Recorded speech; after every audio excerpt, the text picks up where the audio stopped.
I think maybe a place to start, Russ, is how do you think about the illness? How do you think about bipolar disorder? How would you describe it to somebody who's never really confronted it? hmm Well, I want to first respond to the word illness. It isn't the kind of illness where we can pull up a slide and look under a microscope or do an MRI and identify specific brain structures that are malformed. It really has to do with a description of behavioral patterns, and that's how we arrive at the diagnosis. Um, Bipolar disorder is a mood disorder, and it's a disorder not of mood reactivity, not in the way that we typically think of, where someone says something the wrong way and suddenly you react. Certainly people who are bipolar may at times be moody, but it isn't always based within the interpersonal contexts of ongoing relationships. Sometimes the mood shifts have much more to do with what's going on internally for the individual. With bipolar disorder, there are typically three distinct mood phases. There's depression, and I think most of the viewers know what depression is. You know, a sense of feeling down, feeling sad, feeling blue, feeling low energy, low motivation, lack of enthusiasm, lack of pleasure. I think probably that's somewhat of a common human experience.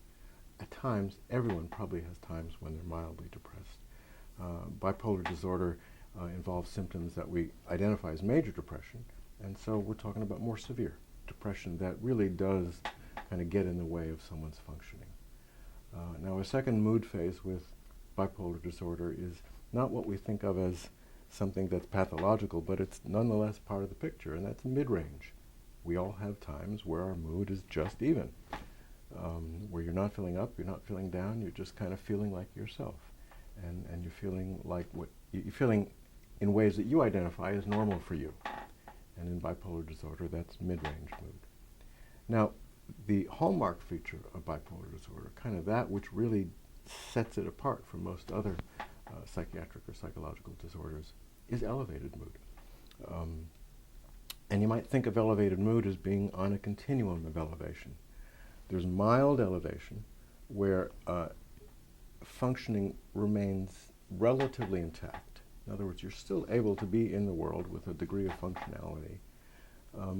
And that's what we call hypomania. That's the early part of this continuum of elevated mood. And I'll describe hypomania in a minute.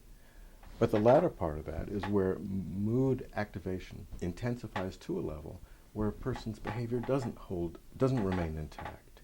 They're not able to be intentional, and they're not able to progress through their day in a way where everything holds together. It's more like they're highly disorganized and they're not very functional.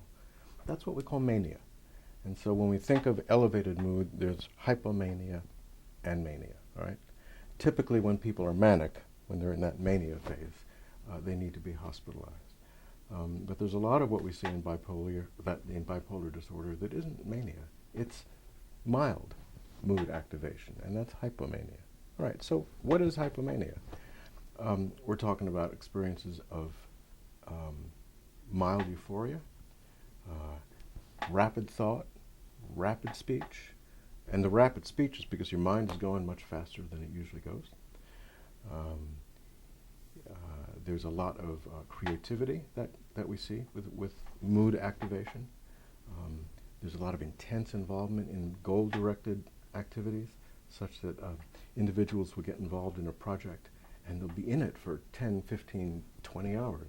In other words, they feel consumed by it and not able to easily kind of let go of it and move on to other things. Now, we don't typically do this in our day-to-day lives unless we have something we absolutely have to get done by a deadline. But, you know, typically we get involved in something, we let it go, and then we move on to something else later on. But with the bipolar individual who's highly activated, sometimes that intense involvement with goal-directed activity just kind of continues on for quite a while. As mood begins to progress upward, then the organization of all that behavior begins to come apart, and the individual's behavior seems less logical, less rational, less intact. Their speech makes less sense. They may be very impulsive, where they're doing one thing one moment and then 15 minutes later doing something entirely different that's unrelated to what they were doing earlier. And it's hard to begin to easily make sense of that behavior. And as someone moves up on that continuum, the behavior becomes further disorganized, such that one isn't able to easily take care of themselves or make good, rational decisions with sound judgment, and that's why they need to be hospitalized in order to be contained. Now, I think a simplistic view of bipolar disorder is that it involves depression and it involves people who feel happy. Happy being the opposite of depression, right? I find that while mood elevation and feelings of joy or euphoria can be part of activated or elevated mood, that's not always the case. There can also be intense irritability, argumentativeness, intense drive that's directed towards a goal, as I was talking about earlier, but that's not necessarily pleasurable for the individual, right? Let me go back to where I started when I was talking about mood reactivity, and I was saying we don't often see the distinct mood phases relate to external causes, all right? The fact is, sometimes they are, and sometimes they're not, all right? Sometimes events bring about depression. They make us feel awful, and we become depressed. And an individual who's bipolar is no less susceptible to that than any of us are, right? For the bipolar individual, sometimes that depression will come out of nowhere. There isn't anything specific that's caused them to feel awful. It just gradually comes on, and they're kind of at a loss to easily explain it. The same can be the case with mood activation, right? Elevated mood can be precipitated by stress. It can be precipitated by inadequate sleep. But there are times where it can be precipitated by substance use, right? There are a lot of contributing factors that will bring on mood elevation.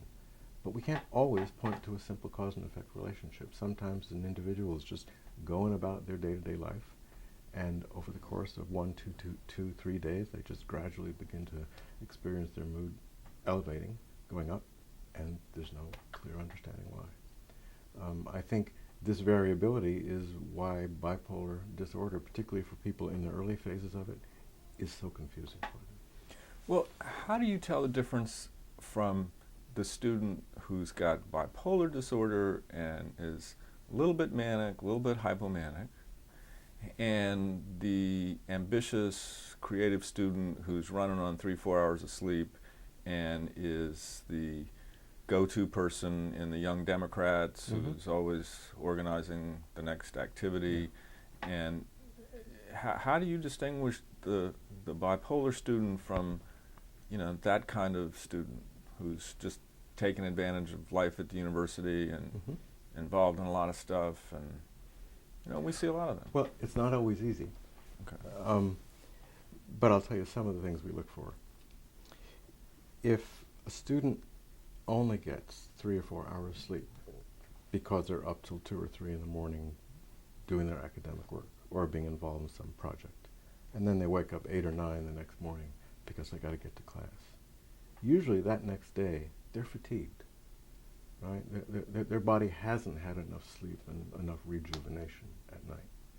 For the bipolar individual, in that hypomanic state, they don't feel fatigued. They'll have 3-4 hours sleep the night before, and they wake up the next morning at 6 or 7 a.m. and they're energized. And they got more energy. Now, over the course of 3, 4, 5 days, with only 3 or 4 hours sleep, they will begin to crash. They will begin to experience fatigue and exhaustion, and their cognitive processes, their thought processes will be more disorganized. But in the early phase, the bipolar individual simply feels energized.